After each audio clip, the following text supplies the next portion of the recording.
الحمد لله وكفى وسلام على عباده الذين اصطفى أما بعد فأعوذ بالله من الشيطان الرجيم بسم الله الرحمن الرحيم استغفروا ربكم إنه كان غفارا وقال تعالى إن الله يحب التوابين ويحب المتطهرين وقال رسول الله صلى الله تعالى عليه وسلم من لزم الاستغفار جعل الله له من كل ضيق مخرجا ومن كل هم فرجا ورزقه من حيث لا يحتسب أو كما قال عليه الصلاة والسلام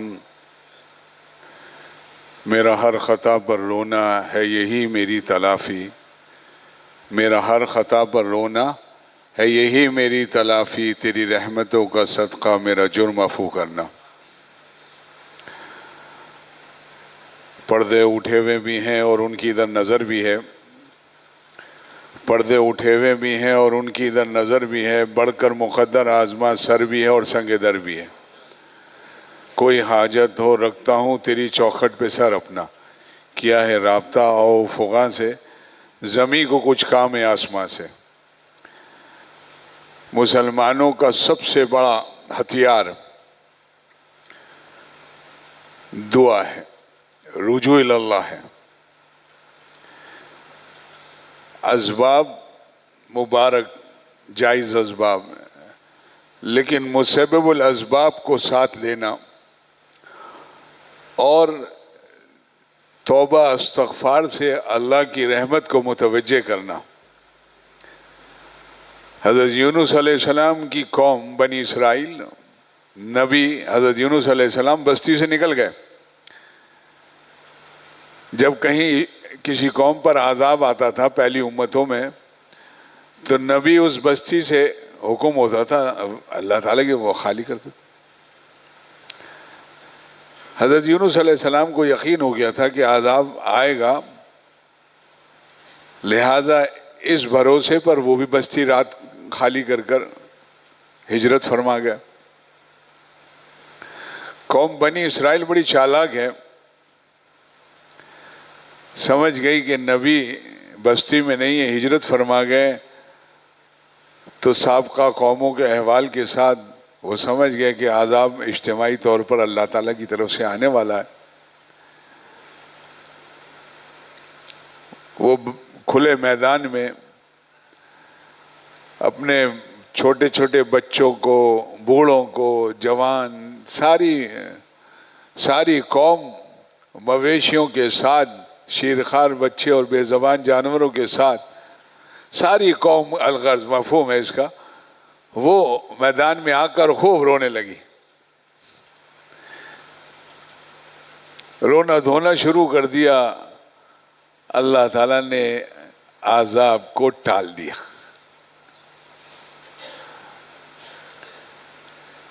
عمومی طور پر اللہ تعالیٰ جب فیصلہ فرما لے کسی قوم پر عذاب کا، تو پھر وہ فیصلہ دوبارہ اس کو واپس نہیں لیا جاتا، لیکن قوم کے رونے پر اللہ تعالیٰ قرآن پاک میں فرماتے ہیں نا کہ اے محمد صلی اللہ علیہ وسلم، جب تک آپ ان کے درمیان ہے، مفہوم جس کا، ہم ان پر اجتماعی عذاب نہیں بھیجیں گے جب تک آپ ان کے درمیان میں۔ اور ظاہر ہے آپ صلی اللہ علیہ وسلم اس دنیا سے پردہ فرمانا ہے، جتنا بھی جی لیں، فرمایا آپ جتنا بھی جی لیں، بہرحال ایک دن جانا ہے۔ تو بہرحال اس دنیا سے پردہ فرما گئے، آپ اس دنیا سے تشریف لے گئے، اور خود اللہ تعالیٰ نے اختیار دیا تھا آپ چاہیں تو آپ کی عمر کو بڑھا دیں اور چاہے تو آپ آخرت کو پسند فرمائیں۔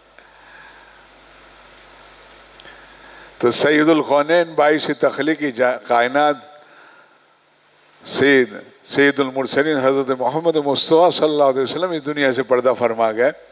اللہ تعالیٰ فرماتے جب تک آپ ان کے درمیان ہیں، ہم ان پر اجتماعی عذاب نہیں دیں گے، آپ کی ذات مبارک جب تک موجود ہے، اور جب تک یہ استغفار کرتے رہیں گے ہم ان پر اجتماعی عذاب نہیں دیں گے۔ تو حضور علیہ السلام تو دنیا سے پردہ فرما گئے، لیکن ایک اور اللہ تعالیٰ نے سبب بتایا، وہ بتایا استغفار کا۔ توبہ اور استغفار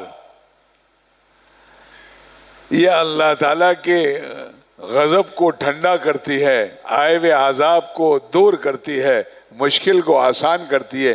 من لزم الاستغفار جعل لہ من کل ضیق مخرجا، ہر تنگی سے اللہ تعالیٰ اسے اخراج، ایگزٹ نصیب فرمائیں گے۔ اس وقت امت، ایک قوم، ایک حصہ تنگی میں آ گیا ہے۔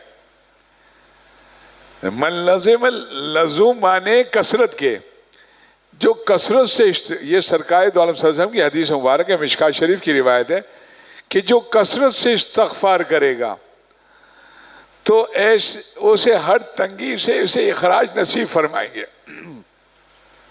کہتے ہیں نا بند گلی میں آ گئے، تنگ گلی میں آ گئے۔ آپ صلی اللہ علیہ وسلم فرما رہے ہیں، اور اللہ تعالیٰ کے نبی صلی اللہ علیہ وسلم کی بشارت اور فرمانا حق ہے اور سچ ہے۔ فرمایا جو کثرت سے استغفار کرے گا اللہ تعالیٰ اسے ہر تنگی سے اخراج نصیب فرمائیں گے۔ من لزم الاستغفار جعل لہ من کل ضیق مخرجا ومن کل ہم فرجا۔ ہم کہتے ہیں غم سے بڑھ کر ہوتا ہے جو گلا دیتا ہے، وہ غم جو آدمی کو گلا دے، سب سے بڑا مرض یہ غم ہے، ہم ہے۔ دھن دولت بھی ہے، لیکن بعضوں کو ایسا غم ہوتا ہے کہ ساری اسباب اور نعمت کے باوجود وہ گلتے چلے جاتے ہیں، اور یہ سب سے بڑا مرض ہے۔ یہ غم عجیب چیز ہے۔ اللہ تعالیٰ پھولوں کی طرح رکھے، عافیت سے رکھے۔ مولانا فرماتے ہیں نا جلال الدین رومی رحمۃ اللہ علیہ، یا اللہ فریاد ہے، فریاد ہے، فریاد ہے، آپ سے فریاد ہے کہ ہم سے امتحان نہ لیجئے گا، ہم بہت کمزور ہیں۔ لہٰذا اللہ تعالیٰ سے عافیت، اے موسیٰ میرا بھی کوئی رب ہوتا تو میں اس سے عافیت مانگتا۔ بزرگوں سے سنا، فرمایا جسے عفو اور عافیت نصیب ہو جائے، عفو اور عافیت، عفو مانے معافی، اور عافیت مانے کہ اتنی زندگی راحت سے گزرے کہ سانس لینے میں بھی راحت و تکلیف نہ ہو۔ اسی لیے عافیت اور عفو جسے مل جائے اسے دونوں جہاں مل گئے، معافی مل گئی۔ ایک بزرگ فرماتے ہیں نا، اللہ تعالیٰ سے مناجات کرتے ہیں، ایک بزرگ اللہ والے کہتے ہیں، فارسی کا شعر ہے جس کے اندر وہ مناجات، فارسی میں مناجات کر رہے ہیں، فرماتے ہیں ہم نہیں کہتے، جس کا مفہوم، ہم نہیں کہتے کہ ہماری اطاعتوں کو آپ قبول فرمائیں یا اللہ، ہمیں پتہ ہے ہمارا کیا حال ہے، کیسی نماز پڑھتے ہیں، لیکن پڑھنی چاہیے بھائی، کیسی عبادت ہے، کیسا معاملہ ہے، کیا اخلاص ہے۔ تو فرماتے ہیں ہم نہیں کہتے کہ ہماری اطاعتوں کو آپ قبول فرمائیں، قلم بر عفو، ہمارے گناہوں پر معافی کا قلم چلا دیجئے۔ فرمایا، حضرت والا فرماتے تھے جس کو وہ معاف فرمائیں گے کیا اسے جہنم میں ڈالیں گے؟ ارے اسے جنت میں ڈالنے کا فیصلہ ہو گیا۔ قلم پر عفو، تو عفو اور عافیت۔ اے موسیٰ میرا بھی کوئی رب ہوتا تو اسے عافیت مانگتا۔ تو بہرحال استغفار کثرت سے کرنے والے کو اللہ تعالیٰ ہر تنگی سے راستہ عطا فرمائیں گے۔ ہر غم سے بھی خطرناک ہوتا ہے یہ گلا دینے والا، اس سے نجات عطا فرمائیں گے۔ من لزم الاستغفار جعل لہ من کل ضیق مخرجا من کل ہم فرجا ورزقہ من حیث لا یحتسب، اور ایسی جگہ سے روزی دیں گے جہاں سے اس کا گمان بھی نہیں ہوگا۔ یہ وہی انعامات ہیں جو اللہ تعالیٰ نے تقوی پر فرمائے قرآن پاک میں۔ حضور علیہ السلام چونکہ رحمت للعالمین ہیں، ہماری کمزوریوں اور ہم سے محبت بھی انتہا سے زیادہ، اور ہماری کمزوریوں سے واقف، ہماری نالائکیوں سے۔ امت کے احوال آپ کے سامنے منکشف ہوتے رہے، قیامت تک کے احوال ظاہر معراج پر دکھائے گئے، آپ بنفس نفیس تشریف لے گئے، تو آپ بوجہ رحمت وہ انعامات جو اللہ تعالیٰ نے تقویٰ کہتے ہیں گناہ سے بچنے کو، ایک ساز بھی مالک کو ناراض نہ کرنا، یہ ہے متقی تقویٰ۔ لہذا جو تقویٰ پر اللہ تعالیٰ نے قرآن پاک میں انعامات کا اعلان فرمایا، سید القونین رحمت العالمین سرکار دو عالم صلی اللہ علیہ وسلم نے امت پر آپ انتہائی شفیق اور مہربان، آپ نے وہی انعامات کی بشارت دی کہ تم اگر استغفار بھی کثرت سے کرتے رہو گے تمہیں یہی انعام ملیں گے۔ استغفار بھی نہیں کریں گے تو کیا کریں گے؟ توبہ نہیں مانگیں گے، رجوع نہیں کریں گے تو کہاں جائیں گے؟ کون ہے وہ؟ قدرت والے ہیں، وہی خالق ہے، مالک ہے، ایک ایک ذرے پہ کنٹرول ہے۔ تو بھئی استغفار تو کثرت سے کرنا چاہیے،